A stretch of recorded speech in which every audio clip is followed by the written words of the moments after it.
The Excursion, Book 5th, The Pastor William Wordsworth &Quo.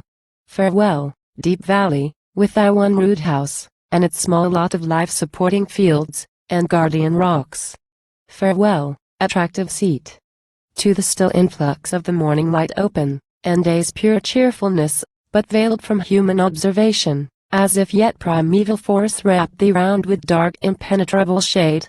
Once more farewell, majestic circuit, beautiful abyss, by nature destined from the birth of things for quietness profound. &Quo. Upon the side of that brown ridge, sole outlet of the vale which foot of boldest stranger would attempt, lingering behind my comrades, thus I breathed a parting tribute to a spot that seemed like the fixed center of a troubled world. Again I halted with averted eyes.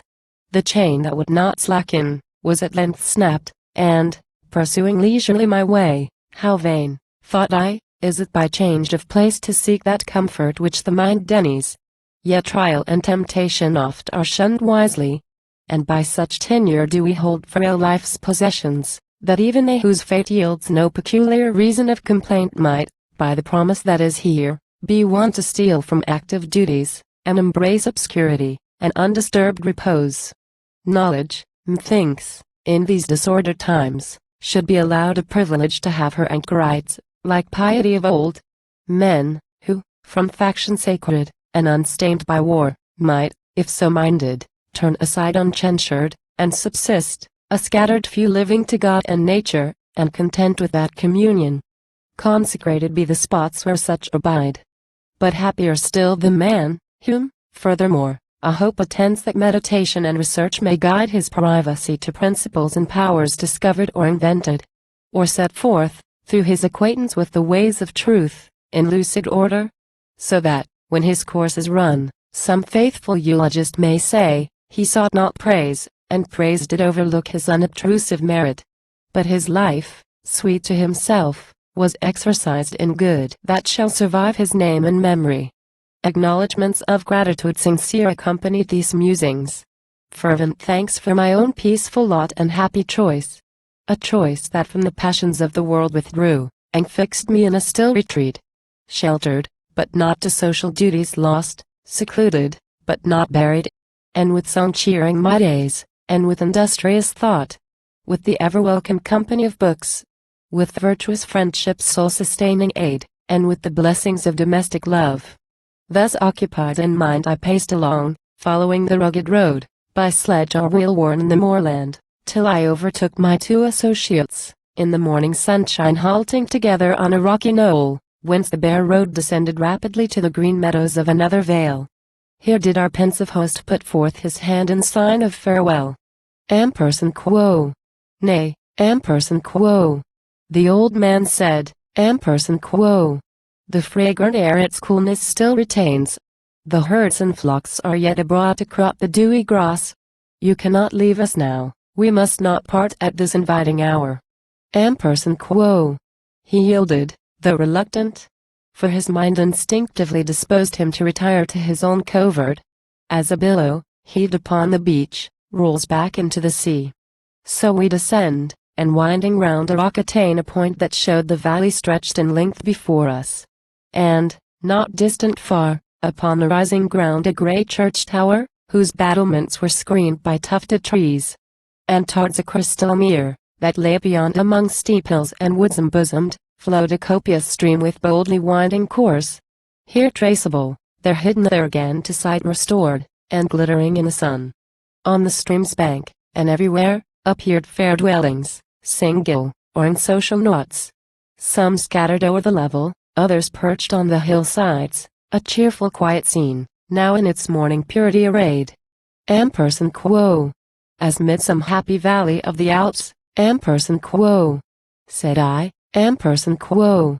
Once happy, ere tyrannic power, wantonly breaking in upon the Swiss, destroyed their unoffending commonwealth, a popular equality reigns here, save for yon stately house beneath whose roof a rural lord might dwell.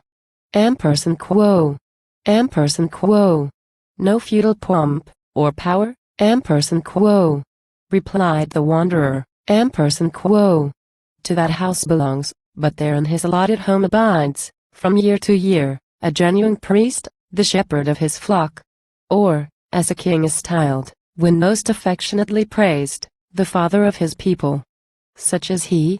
And rich and poor, and young and old, rejoice under his spiritual sway. He hath vouchsafed to me some portion of a kind regard, and something also of his inner mind hath he imparted, but I speak of him as he is known to all. The calm delights of unambitious piety he chose, and learning's solid dignity. Though born of knightly race, no wanting powerful friends. Hither, in prime of manhood, he withdrew from academic bowers. He loved the spot. Who does not love his native soil? He prized the ancient rural character, composed of simple manners, feelings unsuppressed and undisguised, and strong and serious thought, a character reflected in himself, with such embellishment as well beseems his rank and sacred function. This deep vale winds far and reaches hidden from our sight, and one a turreted manorial hall adorns, in which the good man's ancestors have dwelt through ages, patrons of this cure.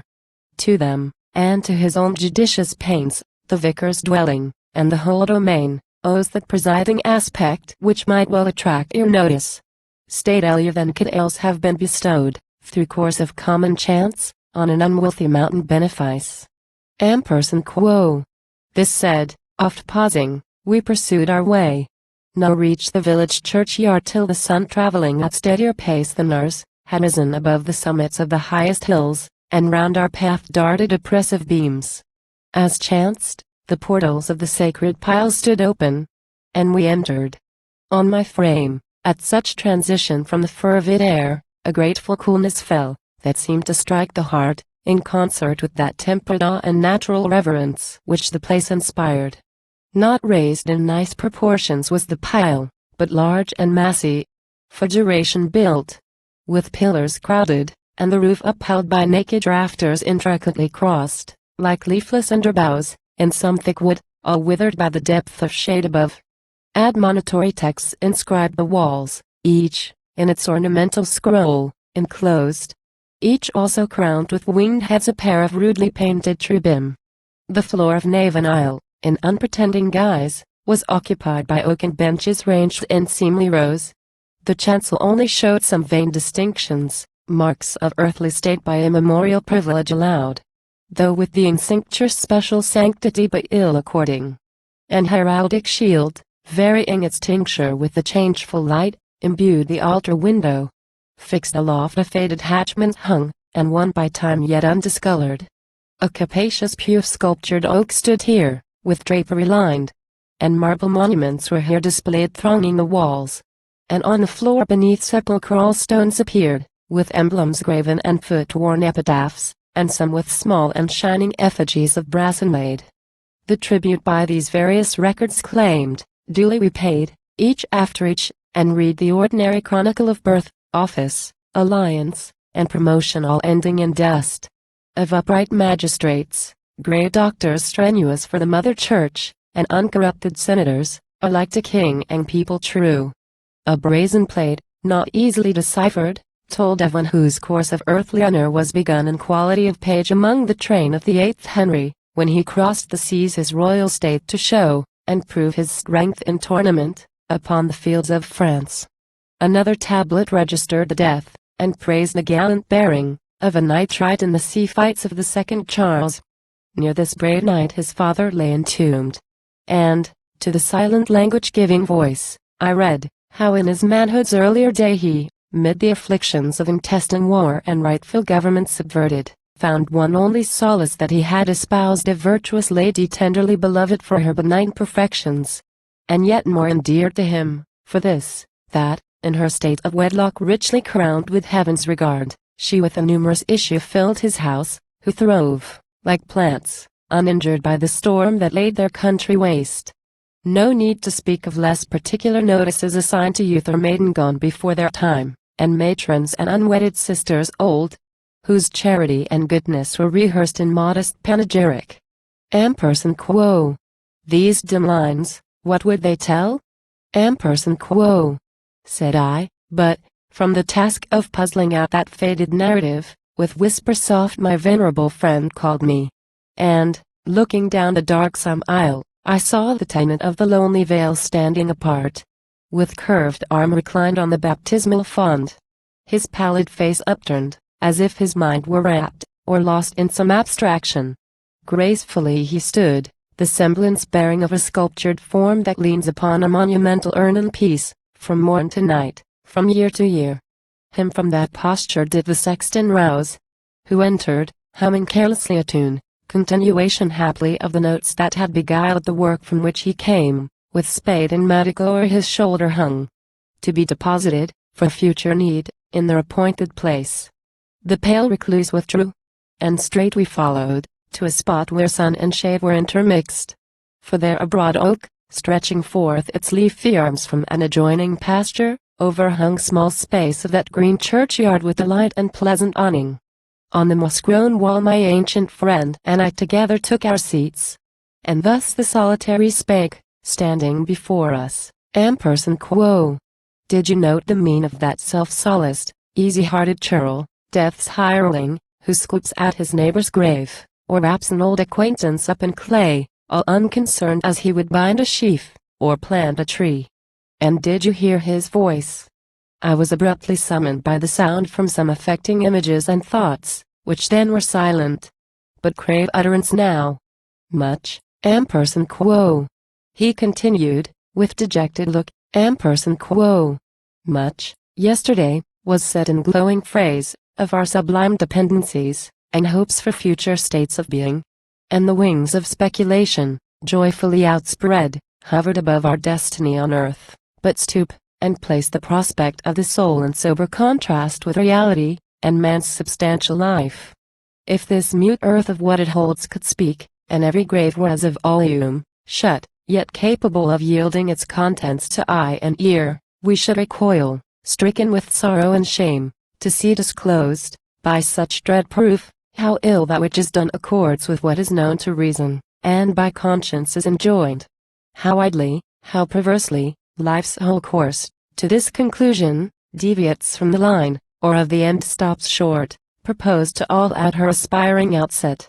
Mark the babe not long accustomed to this breathing world, one that hath barely learned to shape a smile, though yet irrational of soul, to grasp with tiny finger to let fall a tear, and, as the heavy cloud of sleep dissolves, to stretch his limbs, bemocking, as might seem, the outward functions of intelligent man, a grave proficient in amusive feats of puppetry, that from the lap declare his expectations, and announce his claims to that inheritance which millions rue that they were ever born to.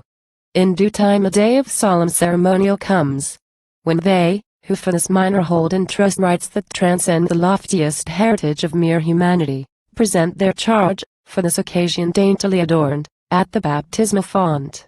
And when the pure and consecrating element hath cleansed the original stain, the child is there received into the second ark, Christ's church, with trust that he, from wrath redeemed, therein shall float over the billows of this troublesome world to the fair land of everlasting life. Corrupt affections, covetous desires, are all renounced. High as the thought of man can carry virtue, virtue is professed. A dedication made, a promise given for due provision to control and guide, an unremitting progress to ensure in holiness and truth. Ampersand quo. Ampersand quo. You cannot blame, Ampersand quo. Here interposing fervently I said, Ampersand quo. Rights which attest that man by nature lies bedded for good and evil in a gulf fearfully low. Nor will your judgment scorn those services, whereby attempt is made to lift the creature toward that eminence on which, now fallen, eerie while in majesty he stood. Or if not so, whose top serene at least he feels 'tis given him to descry. Not without aspirations, evermore returning, and injunctions from within doubt to cast off in weariness. In trust that what the soul perceives, if glory lost, may be, through pains and persevering hope, recovered. Or, if hitherto unknown, lies within reach, and one day shall be gained. Ampersand quo. Ampersand quo. I blame them not, Ampersand quo. He calmly answered and quo. No. The outward ritual and established forms with which communities of men invest these inward feelings, and the aspiring vows to which the lips give public utterance are both a natural process, and by me shall pass uncensured, though the issue prove, bringing from age to age its own reproach, incongruous, impotent, and blank. But, oh, if to be weak is to be wretched miserable, as the lust angel by a human voice hath mournfully pronounced, then, in my mind, far better not to move at all than move by impulse sent from such elusive power, that finds and cannot fasten down, that grasps and is rejoiced, and loses while it grasps, that tempts, emboldens for a time, sustains, and then betrays, accuses and inflicts remorseless punishment, and so retreads the inevitable circle. Better far than this, to graze the herb in thoughtless peace, by foresight or remembrance, undisturbed. Philosophy, and thou more vaunted name religion, with thy statelier retinue, faith, hope, and charity from the visible world choose for your emblems whatsoe'er ye find of safest guidance or of firmest trust, the torch, the star, the anchor, nor except the cross itself, at whose unconscious feet the generations of mankind have knelt ruefully seized, and shedding bitter tears, and through that conflict-seeking rest of you, high-titled powers, am I constrained to ask, here standing, with the unvoyageable sky and faint reflection of infinitude stretched overhead, and at my pensive feet a subterraneous magazine of bones, in whose dark vaults my own shall soon be laid, where are your triumphs? Your dominion where? And in what age admitted and confirmed? Not for a happy land do I inquire, island or grove, that hides the blessed few who, with obedience willing and sincere, to your serene authorities conform. But whom, I ask, of individual souls, have ye withdrawn from passion's crooked ways, inspired, and thoroughly fortified? If the heart could be inspected to its inmost folds by sight undazzled with the glare of praise, who shall be named in the resplendent line of sages, martyrs, confessors, the man whom the best might of faith, wherever fixed, for one day's little compass, has preserved from painful and discreditable shocks of contradiction, from some vague desire culpably cherished, or corrupt relapse to some unsanctioned fear? Ampersand quo. Ampersand quo. If this be so, and man, ampersand quo, said I, ampersand quo, be in his noblest shape thus pitiably infirm, then, he who made, and who shall judge the creature, will forgive. Yet, in its general tenor, your complaint is all too true, and surely not misplaced, for, from this pregnant spot of ground, such thoughts rise to the notice of a serious mind by natural exhalation. With the dead in their repose, the living in their mirth, who can reflect, unmoved, upon the round of smooth and solemnized complacencies, by which, on Christian lands, from age to age profession mocks performance. Earth is sick, and heaven is weary, of the hollow words which states and kingdoms utter when they talk of truth and justice. Turn to private life and social neighborhood. Look we to ourselves. A light of duty shines on every day for all. And yet how few are warmed or cheered. How few who mingle with their fellow men and still remain self-governed, and apart, like this our honored friend, and thence acquire right to expect his vigorous decline, that promises to the end a blessed old age. Ampersand quo. Ampersand quo. Yet, ampersand quo. With a smile of triumph thus exclaimed the solitary, ampersand quo. In the life of man, if to the poetry of common speech faith may be given, we see as in a glass a true reflection of the circling year, with all its seasons. Grant that spring is there, in spite of many a rough untoward blast, hopeful and promising with buds and flowers. Yet where is glowing summer's long rich day, that ought to follow faithfully expressed? And mellow autumn, charged with bounteous fruit, where is she imaged? In what favored clime her lavish pomp, and ripe magnificence? Yet, while the better part is missed, the worst in man's autumnal season is set forth with a resemblance not to be denied, and that contents him. Bowers that hear no more the voice of gladness, less and less supply of outward sunshine and internal warmth. And, with this change, sharp air and falling leaves, foretelling age winter's desolate sway. How gay the habitations that bedeck this fertile valley! Not a house but seems to give assurance of content within, embosomed happiness, and placid love. as if the sunshine of the day were met with unstirring brightness in the hearts of all who walk this favored ground. But chance regards, and notice forced upon incurious ears. These, if these only, acting in despite of the encomiums by my friend pronounced on humble life, forbid the judging mind to trust the smiling aspect of this fair and noiseless commonwealth. The simple race of mountaineers, by nature's self removed from foul temptations, and by constant care of a good shepherd tended as themselves do tend their flocks, partake man's general lot with little mitigation. They escape, perchance, the heavier woes of guilt. Feel not the tedium of fantastic idleness, yet life, as with the multitude, with them is fashioned like an ill-constructed tale, that on the outset wastes its gay desires, its fair adventures, its enlivening hopes, and pleasant interests for the sequel, leaving old things repeated with diminished grace, and all the labored novelties at best imperfect substitutes, whose use and power evince the want and weakness whence they spring. Ampersand quo. While in this serious mood we held discourse, the reverend pastor toward the churchyard gate approached, and, with a mild respectful air of native cordiality, our friend advanced to greet him. With a gracious mien was he received, and mutual joy prevailed. A while they stood in conference, and I guessed that he, who now upon the mossy wall sate by my side, had vanished, if a wish could have transferred him to the flying clouds, or the least penetrable hiding place in his own valley's rocky guardianship. For me, I looked upon the pair, well pleased. Nature had framed them both, and both were marked by circumstance, with intermixture fine of contrast and resemblance.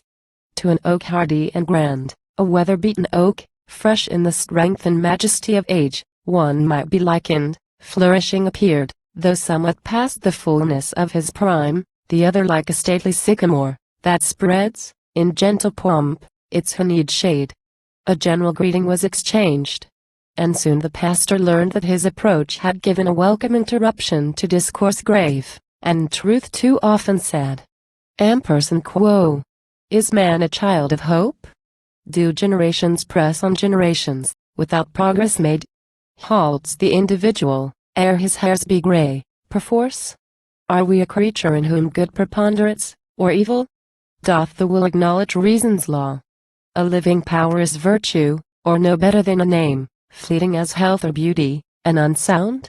So that the only substance which remains, for thus the tenor of complaint hath run among so many shadows, are the pains and penalties of miserable life, doomed to decay, and then expire in dust.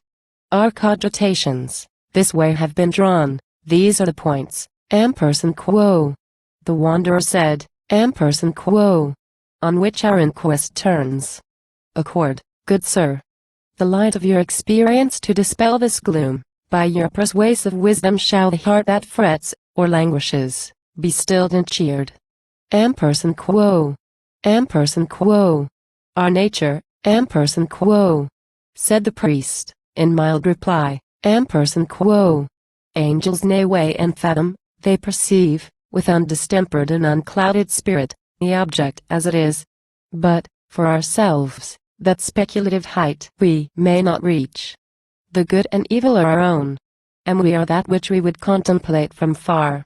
Knowledge, for us, is difficult to gain, and hard to keep as virtue's self. Like virtue is beset with snares.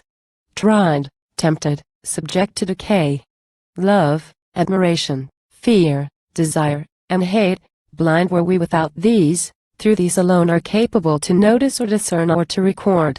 We judge, but cannot be indifferent judges.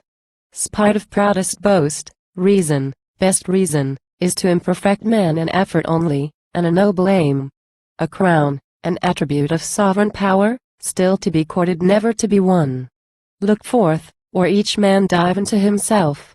What sees he but a creature too perturbed, that is transported to excess, that yearns, regrets, or trembles, wrongly, or too much, hopes rashly, in disgust as rash recoils, battens on spleen, or moulders in despair. Thus comprehension fails, and truth is missed. Thus darkness and illusion round our path spread, from disease, whose subtle injury lurks within the bare faculty of sight. Yet for the general purposes of faith and providence, for solace and support, we may not doubt that who can best subject the will to reason's law, can strictliest live and act in that obedience, he shall gain the clearest apprehension of those truths, which unassisted reason's utmost power is too infirm to reach. But, waiving this, and our regards confining within bounds of less exalted consciousness, through which the very multitude are free to range, we safely may affirm that human life is either fair and tempting, a soft scene grateful to sight, refreshing to the soul, or a forbidden tract of cheerless view, even as the same is looked at, or approached. Thus, when in changeful April fields are white with new-fallen snow, if from the sullen north your walk conduct you hither, ere the sun hath gained his noontide height, this churchyard, filled with mounds transversely lying side by side from east to west, before you will appear an unillumined, blank, and dreary plain, with more than wintry cheerlessness and gloom saddening the heart. Go forward, and look back. Look, from the quarter whence the Lord of light, of life, of love, and gladness doth dispense his beams, which, unexcluded in their fall, upon the southern side of every grave have gently exercised a melting power. Then will a vernal prospect greet your eye, all fresh and beautiful, and green and bright, hopeful and cheerful, vanished as the pall that overspread and chilled the sacred turf, vanished or hidden, and the whole domain, to some, too lightly minded, might appear a meadow carpet for the dancing hours. This contrast, not unsuitable to life, is to that other state more opposite, death in its twofold aspect. Wintry one, cold, sullen, blank, from hope and joy shut out. The other, which the ray divine hath touched, replete with vivid promise, bright as spring. Ampersand quo. Ampersand quo. We see, then, as we feel, ampersand quo. The wanderer thus with a complacent animation spake, ampersand quo. And in your judgment, sir, the mind's repose on evidence is not to be ensured by act of naked reason. Moral truth is no mechanic structure, built by rule, and which, once built, retains a steadfast shape and undisturbed proportions, but a thing subject, you deem, to vital accidents, and, like the water lily, lives and thrives, whose root is fixed in stable earth, whose head floats on the tossing waves. With joy sincere I salute these sentiments confirmed by your authority. But how acquire the inward principle that gives effect to outward argument? The passive will meek to admit, the active energy, strong and unbounded to embrace, and firm to keep and cherish. How shall man unite with self-forgetting tenderness of heart and earth-despising dignity of soul? Wise in that union, and without it blind. Ampersand quo. Ampersand quo. The way, ampersand quo. Said I, ampersand quo. To court, if not obtain the ingenuous mind, apt to be set aright. This, in the lonely dell discoursing, you declared at large? And by what exercise from visible nature, or the inner self-power may be trained, and renovation brought to those who need the gift. But, after all, is aught so certain as that man is doomed to breathe beneath a vault of ignorance? The natural roof of that dark house in which his soul is penned. How little can be known, this is the wise man's sigh. How far we err, this is the good man's not infrequent pang. And they perhaps err least, the lowly class whom a benign necessity compels to follow reason's least ambitious course.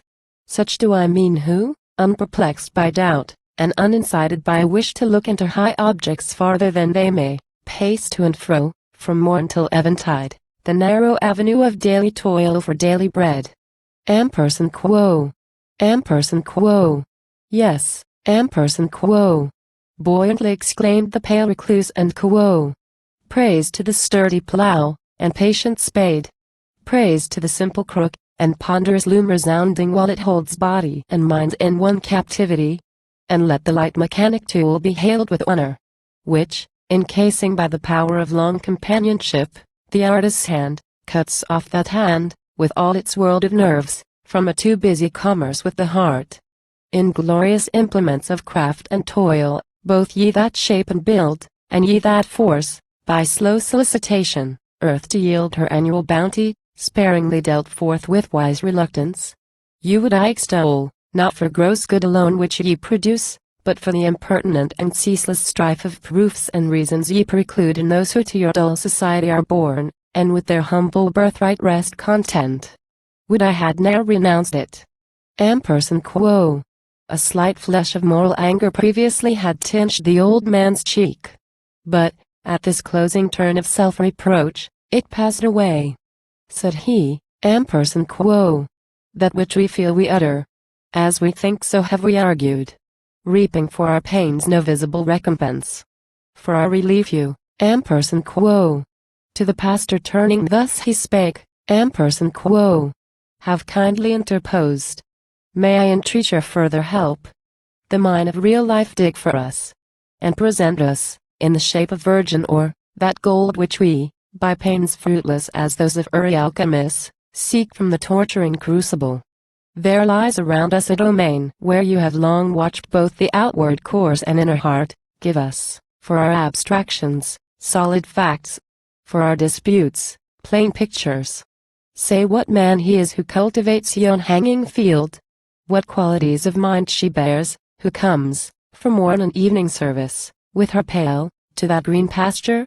Place before our sight the family who dwell within yon house fenced round with glittering laurel, or in that below, from which the curling smoke ascends.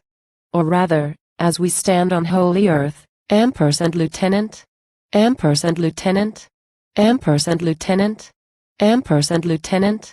646. And have the dead around us, take from them your instances.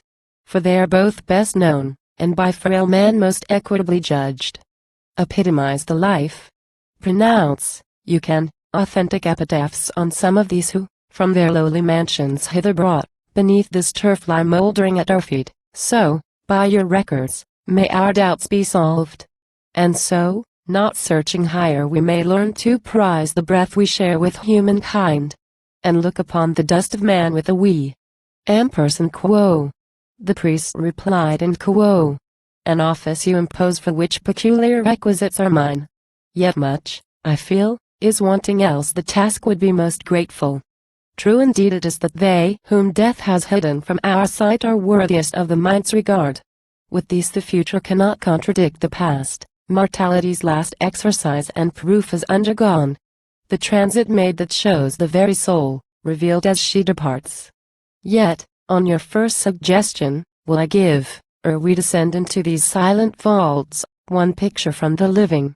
You behold, high on the breast of yon dark mountain, dark with stony barrenness, a shining speck bright as a sunbeam sleeping till a shower brush it away, or cloud pass over it. And such it might be deemed a sleeping sunbeam. But 'tis a plot of cultivated ground, cut off, an island in the dusky waste. And that attractive brightness is its own. The lofty site, by nature framed to tempt amid a wilderness of rocks and stones the tiller's hand, a hermit might have chosen, for opportunity presented, thence far forth to send his wandering eye o'er land and ocean, and look down upon the works, the habitations, and the ways of men, himself unseen. But no tradition tells that ever hermit dipped his maple dish in the sweet spring that lurks mid yon green fields. And no such visionary views belong to those who occupy until the ground, high on that mountain where they long have dwelt a wedded pair in childless solitude. A house of stones collected on the spot, by rude hands built, with rocky knolls in front. Backed also by a ledge of rock, whose crest of birch trees waves over the chimney top. A rough abode in color, shape, and size, such as in unsafe times of border war might have been wished for and contrived, to elude the eye of roving plunderer for their need suffices. And unshaken bears the assault of their most dreaded foe, the strong southwest in anger blowing from the distant sea. Alone within her solitary hut. There, or within the compass of her fields, at any moment may the dame be found, true as the stock dove to her shallow nest and to the grove that holds it. She beguiles by intermingled work of house and field the summer's day, and winter's, with success not equal, but sufficient to maintain, even at the worst, a smooth stream of content, until the expected hour at which her mate from the far distant quarry's vault returns, and by his converse crowns a silent day with evening cheerfulness. In powers of mind, in scale of culture, few among my flock hold lower rank than the sequestered pair, but true humility descends from heaven. And that best gift of heaven hath fallen on them. Abundant recompense for every want. Stoop from your height, ye proud, and copy these, who, in their noiseless dwelling place, can hear the voice of wisdom whispering scripture texts for the mind's government, or temper's peace, and recommending for their mutual need, forgiveness, patience, hope, and charity. Quo. Quo. Much was I pleased, quo. The gray-haired wanderer said, Quo. When to those shining fields our notice first ye turned, and yet more pleased have from your lips gathered this fair report of them who dwell in that retirement, whither, by such course of evil hap and good as oft awaits a tired wayfaring man, once I was brought while traversing alone yon mountain pass. Dark on my road the autumnal evening fell, and night succeeded with unusual gloom, so hazardous that feet and hands became guides better than mine eyes until a light high in the gloom appeared, too high, methought, for human habitation. But I longed to reach it, destitute of other hope. I looked with steadiness as sailors look on the North Star, or watch tower's distant lamp, and saw the light now fixed and shifting now not like a dancing meteor, but in line of never-varying motion, to and fro. It is no night fire of the naked hills, thought I, some friendly covert must be near. With this persuasion thitherward my steps I turn, and reach at last the guiding light. Joy to myself, but to the heart of her who there was standing on the open hill, the same kind matron whom your tongue hath praised. Alarm and disappointment. The alarm ceased, when she learned through what mishap I came, and by what help had gained those distant fields. Drawn from her cottage, on that airy height, bearing a lantern in her hand she stood, or paced the ground to guide her husband home, by that unwearied signal, kenned afar, an anxious duty, which the lofty sight, traversed but by a few irregular paths, imposes, whensoe'er untoward chance detains him after his accustomed hour till night lies black upon the ground. But come, come, said the matron, to our poor abode. Those dark rocks hide it. Entering, I beheld a blazing fire beside a cleanly hearth sate down. And to her office, with leave asked, the dame returned. Or ere that glowing pile of mountain turf required the builder's hand its wasted splendor to repair, the door opened, and she re-entered with glad looks, her helpmate following. Hospitable fare, frank conversation, made the evening's treat. Need a bewildered traveler wish for more? But more was given. I studied as we sate by the bright fire, the good man's form, and face not less than beautiful. An open brow of undisturbed humanity. A cheek suffused with something of a feminine hue. Eyes beaming courtesy and mild regard. But, in the quicker turns of the discourse, expression slowly varying, that evinced a tardy apprehension. From a fount lost, thought I, in the obscurities of time, but honored once, those features in that mean may have descended, though I see them here. In such a man, so gentle and subdued, withal so graceful in his gentleness, a race illustrious for heroic deeds, humbled, but not degraded, may expire. This pleasing fancy, cherished and upheld by sundry recollections of such fall from high to low, ascent from low to high, as books record, and even the careless mind cannot but notice among men and things, went with me to the place of my repose. Roused by the crowing cock at dawn of day, I yet had risen too late to interchange a morning salutation with my host, gone forth already to the far-off seat of his day's work. 3 dark midwinter months plus, said the matron, and I never see, save when the Sabbath brings its kind release, my helpmate's face by light of day. He quits his door in darkness, nor till dusk returns. And, through heaven's blessing, thus we gain the breath for which we pray, and for the wants provide off sickness, accident, and helpless age. Companions have I many friends, dependents, comforters, my wheel, my fire, all day the house clock ticking in mine ear, the cackling hen, the tender chicken brood, and the wild birds that gather round my porch. This honest sheepdog's countenance I read. With him can talk, nor blush to waste a word on creatures less intelligent and shrewd. And if the blustering wind that drives the clouds care not for me, he lingers round my door, and makes me pass time when our tempers suit. But, Above all, my thoughts are my support, my comfort. Would that they were oftener fixed on what, for guidance in the way that leads to heaven, I know, by my Redeemer taught.